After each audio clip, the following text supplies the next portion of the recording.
Okay, so that's all set. That's all in except for the white highlight or the lighter part here. So we can do that right now. And oh, you know what I didn't do? Just should have done. I missed this little spot right here, but I think I'm going to make that even brighter. So I was going to make that this medium gray. There's a little highlight right here, but see how the top of this bumper is already pretty light? I'm just going to bump that highlight out with all the rest of it so it'll really pop out. So I'm going to leave that. Okay, so that was a happy accident. Excuse me. I know. It's early. Sorry.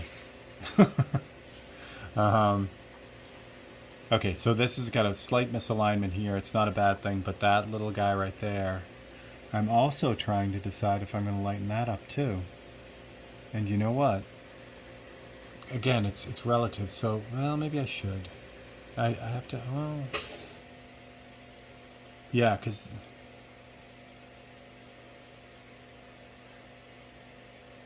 it does match that, but it almost does now anyway because of the way that it was put in. I think I'll leave it. Yeah, I'm not going to lighten it up to this value. What would happen is if I lightened it up to this value, it would be closer to the background, which is fine. But when I go to put those highlights on, again, color is relative, value is relative. So if I have this more medium gray, when I put those bright highlight, those hot spots on there, it's going to pop out more. If that's closer to the lighter value, those highlights aren't going to really pop as much. So plus this area here is going to be light as well. So, so I'm going to leave that just the way it is. But I do need to hit this part right here. I do want that lighter. Yeah, I was just looking at it to make sure I wanted that lighter, but I do. Okay. So I can use the same color that I just used for the fender. I can lighten it up a little bit because I don't want this as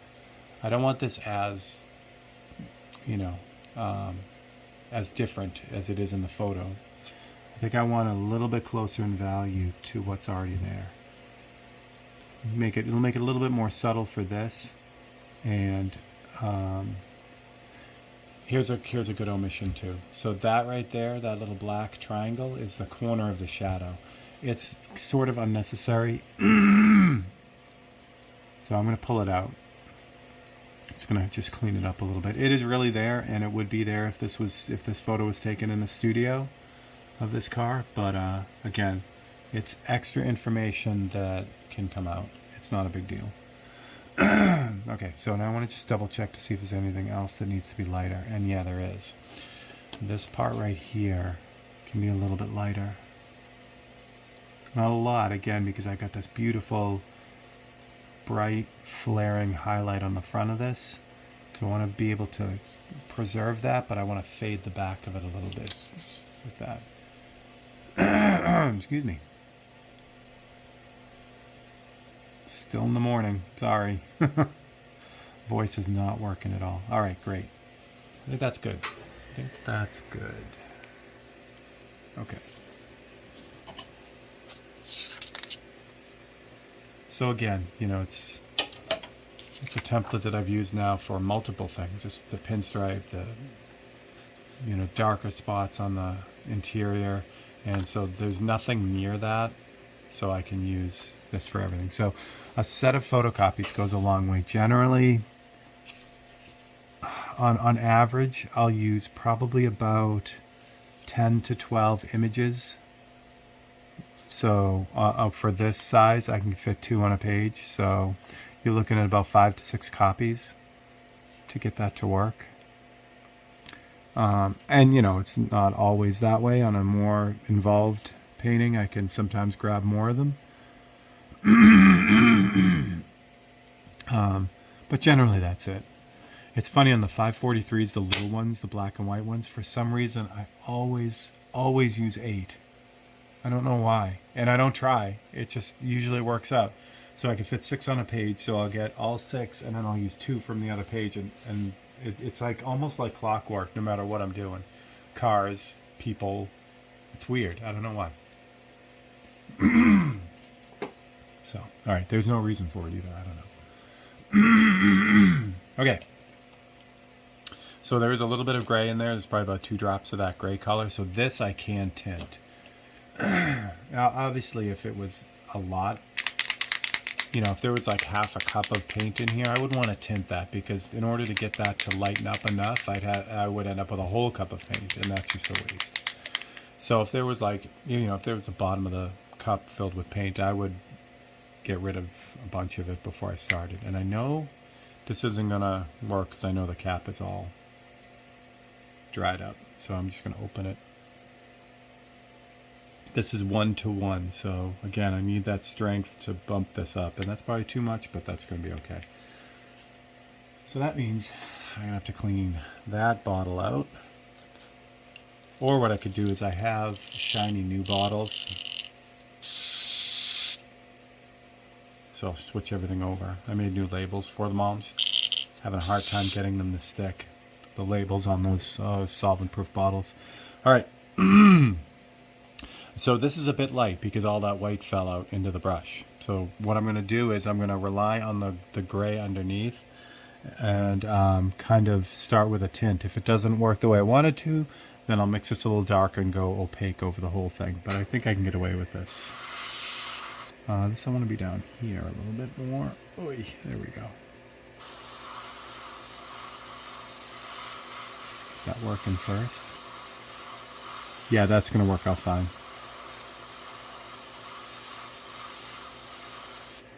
And same thing up here. Remember, I just want to fade from the back. So all I'm doing to do that fade, all I'm doing is really spraying a dot right on this side of it, you know, kind of off the edge, so that half of the dot is in that template. And then that will give me what I need. So before I move this template off, I'm just going to take a look to make sure I get the right value, because I'd rather sneak up on it, and that's very subtle. That's too subtle. Okay. And again, it's easier to add paint than to take away, so that's a good thing. So I have to hit this. I thought I was farther away than value-wise than I was,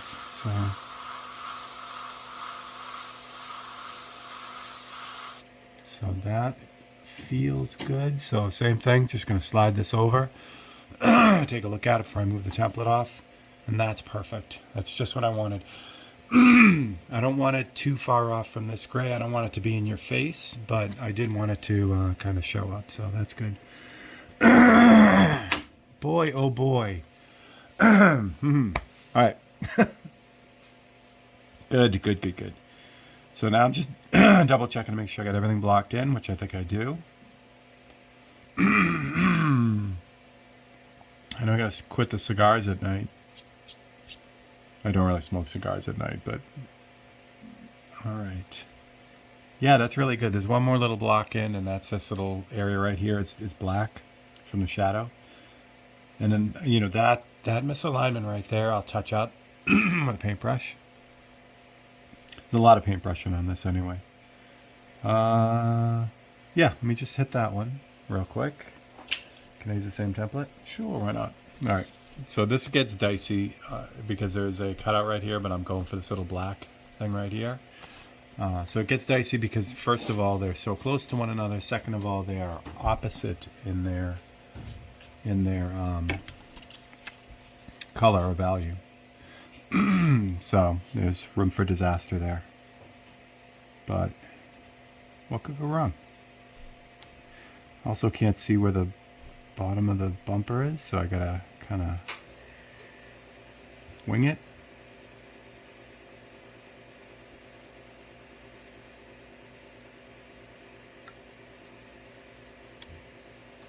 There we go. Now it's really easy. When I go to do this, I'll just, you know, put my finger on there, put a magnet on there, something to block that off, and that'll solve that problem. And, you know, that way I didn't use a whole photocopy for just, you know, one tiny little thing. Okay, so I still have black in the other brush, which is nice. Convenient. Yeah, I'll just put a magnet on top of that opening. That'll solve that.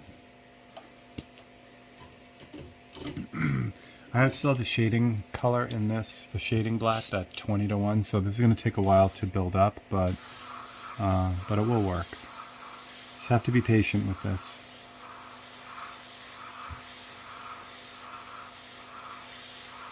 Or I could just sacrifice the 2 drops of paint that's in here and put the right black in.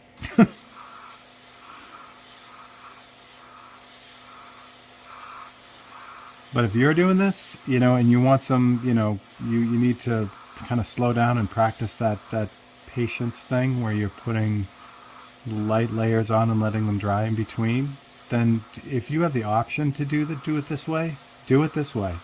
Because it'll teach you that patience of just kind of moving real slowly and letting things build up.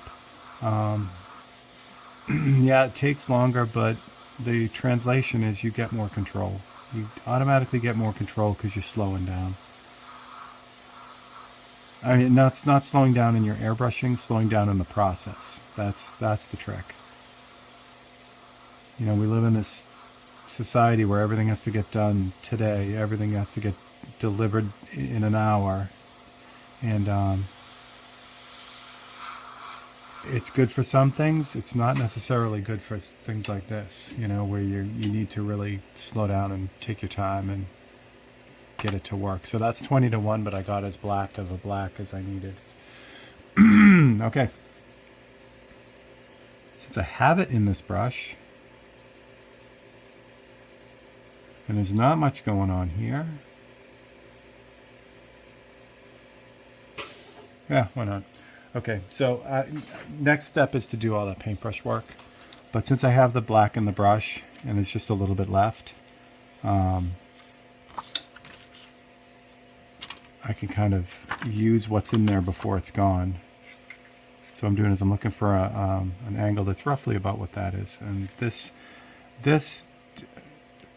freehand template, the Andrea Mistretta template, and then the Essential 7 templates, especially the Eddie Young template. This one here. I think this is FH2.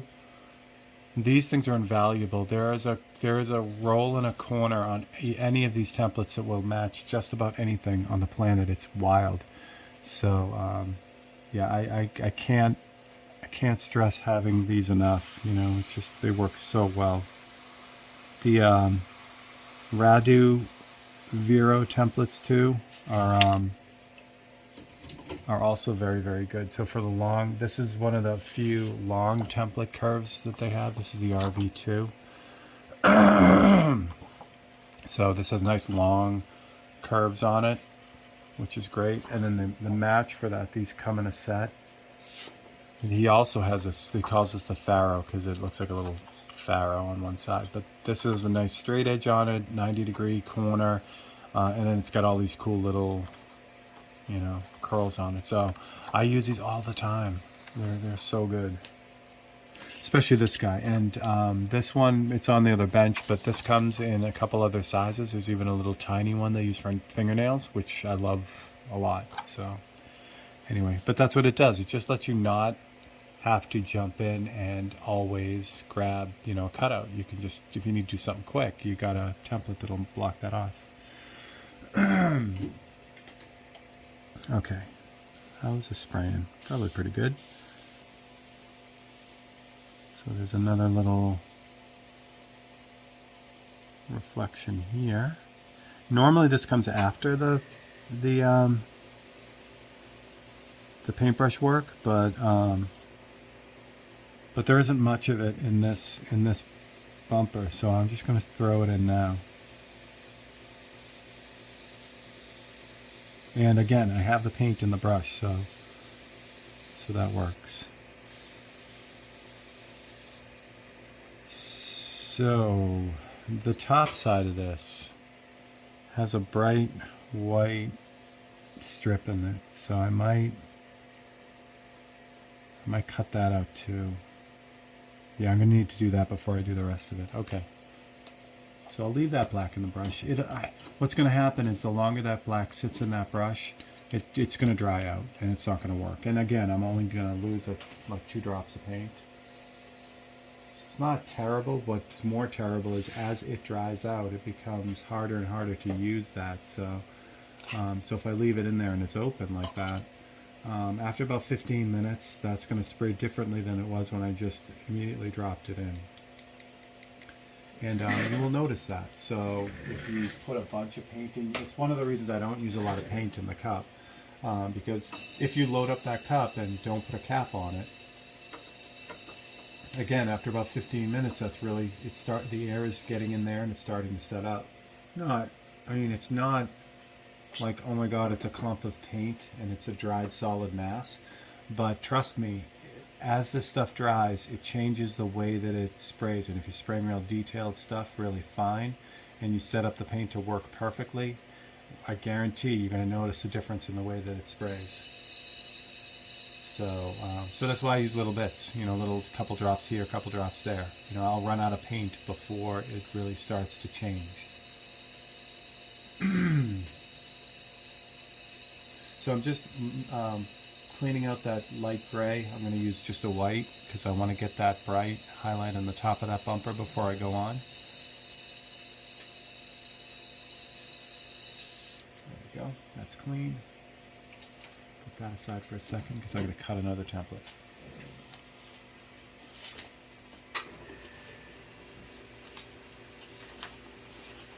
Alright, this will work. So again, I'm using a pre-used template, which is fine. Okay, there we go. This and this. Okay, so for this cutout, it's this long thin one, and if you've been following the Tech Tuesday stuff that I've been doing, there is a Tech Tuesday video on what I'm about to do right now. So I need to cut out this little highlight right here and this really thin one right here. So we did this with the pinstripe before, where I just cut a slice and then I sprayed through it. So this is the thing I talked about on the Tech Tuesday. If you need a slightly wider cut, but it's still very close together, if I cut those out, there's a good chance that one of them is going to be wobbly. Because as I make the first cut, when I go to make the second cut, I've compromised the strength of the paper with the first cut. So what happens is then when you start to do the second cut, the paper gets pulled and then it ends up being a crazy ratty cut that you didn't want. So what I'm going to do is I'm going to use a ruler to help me here. So I'm going to make the first cut as normal, and I can just kind of push through and cut it. And I missed on that one, so this is even better. Oh boy.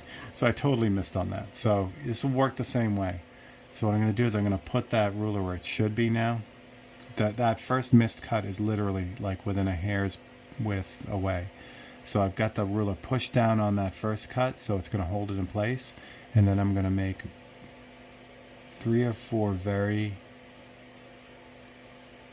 light cuts. So I'm not going to try to cut that all at once. And then what happens is, and I'm going to pull this out because you'll be able to see it, the cut that I just made is micro small. The two together. See if I can pull this out.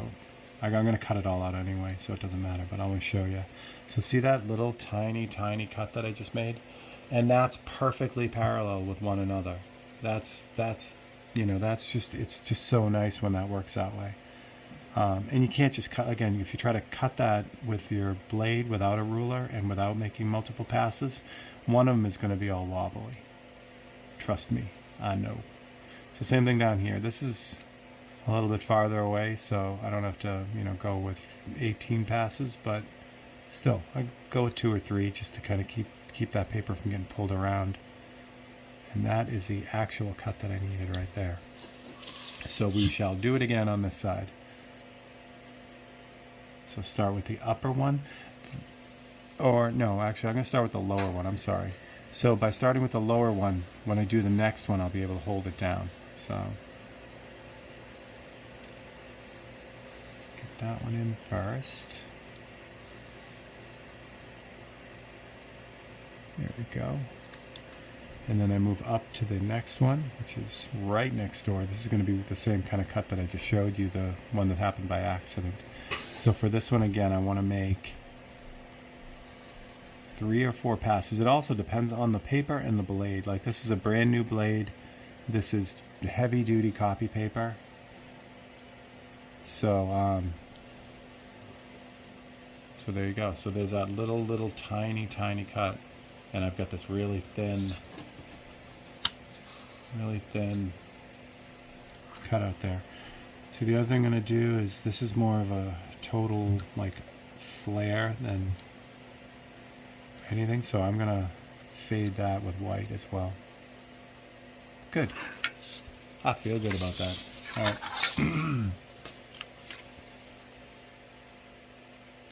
So let's get this in now.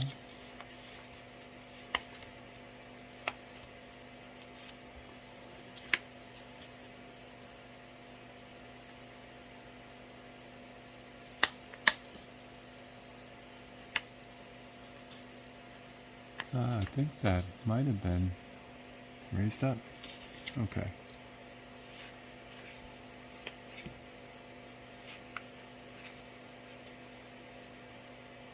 I think so. There we go.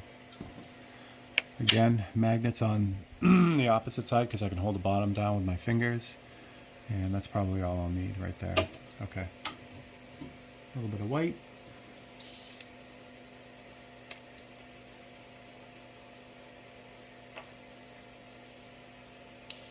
This is good. I have to mix up more. This is 1-to-1. I gotta mix more of this anyway. So when I mix up paint and the cap is all, you know, kind of crusty and dried up, that's usually when I clean them out. Again, I have brand new bottles that I made for these, so I should probably just switch them over now, since I'm gonna start doing all that anyway. All right. Same thing as the gray. Real light passes. I don't want to flood this out. I just want to build this up without passing on. The good news is this is 1-to-1 white, so this won't take as many passes as the black that I just used, or the gray. Let that dry, move on to the next section.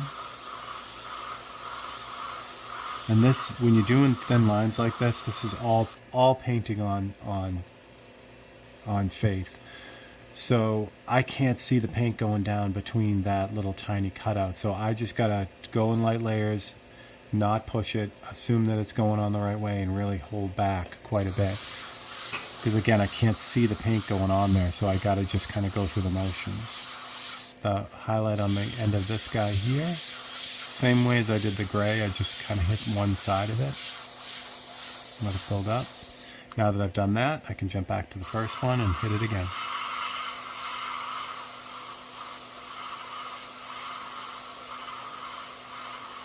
That's good. Move on to the second one.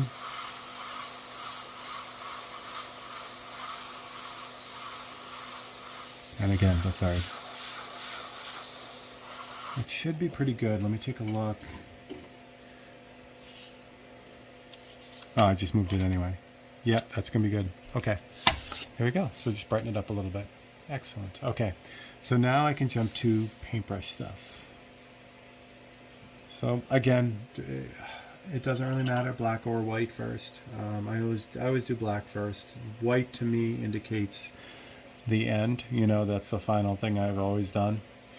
But you know, it doesn't overly matter which one you'd put on first.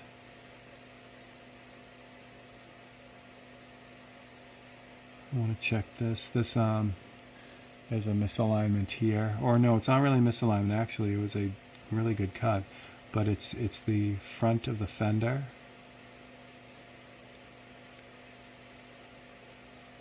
And the reflection of the bumper on that fender. So with that, I'll just black it out.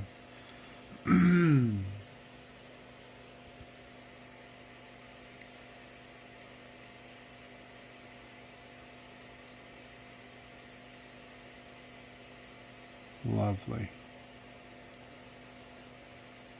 So that's a good one. There's a bunch of stuff going on here, so we'll put that in.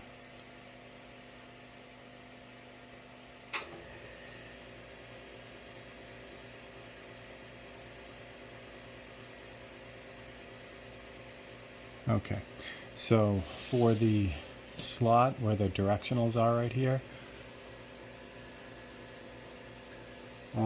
this needs to be cleaned up a little bit. So there's some overspray on this, this part of it, but there's also the actual light is in here too. So I'm going to start by cleaning up the edge.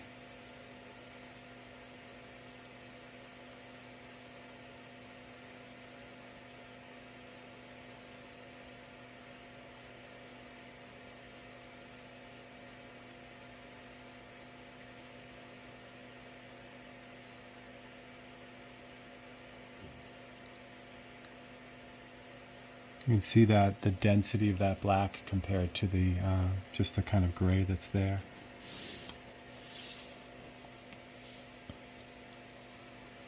Okay, so yep, that's good. So the same thing for the top. So now the top, there's also a little bit of a misalignment there, which is good. We can kind of take care of all of it at once. So there's the marker light right there. We'll leave that, we'll come back to that. So with a, hold on, let me run this line and then I'll tell you what I'm doing here. Okay, so for an area this small, I could cut that out and re-airbrush it, you know, just put it in with black. But an area this small and with this brush and this paint, as long as I keep it, the paint fairly reduced, with this brush I can put on a smooth enough layer that I don't have to re-airbrush that. So I've outlined it and then I just made one more pass in the middle, and then that darkened that up. And I realized I just went over the other marker light, which is not a problem. I'll put that back in, but that'll be good. Okay, so it's not really a bracket, but the license plate extension or mount or detail or whatever that is.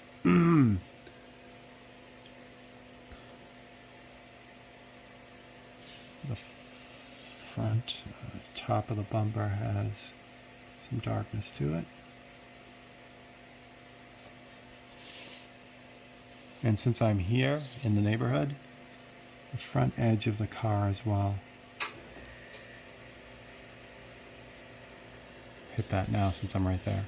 Okay, so from there I gotta do, so the bolt heads that are on here, I really want to get these in the right spot. So these are so easy to just kind of throw in wherever. But I really feel that bolts like this are a lot like eyes in a person. So again, you could just throw them in, they'll be fine. But if they're not in the right spot, well, first off, the guy who owns this, or girl that owns this car, is going to come up and tell you that things are in the wrong spot. I guarantee it. So we don't want that. So we're going to make sure these are in the right place. Okay, in the airplane world, they call them, we used to call them rivet counters. And then I started following a great modeler down in Australia, Harry Houdini. And I found out he calls them rivet counters as well. So what I would find is when I was doing a lot of aviation art, people would relish in the moment to come up and tell you that you have one too many rivets on the side of that aircraft, or, you know, that number is like one shade gray off, and how can you sleep at night, kind of thing. Don't get me wrong, I appreciate their passion, but yeah. All right, so same thing here. So what I'll do is I'll kind of quickly look at that, then flip this up, and that persistence of vision will help me kind of put that in the right spot. I didn't mention it, but obviously this is just a regular old 7mm pencil. So all I'm doing is marking the spots. I'll be able to paint them in, but I just want to make sure I have them in the right place. Just kind of stare at it for a second, flip the paper up, and you'll see it there for a second. It's kind of a neat trick.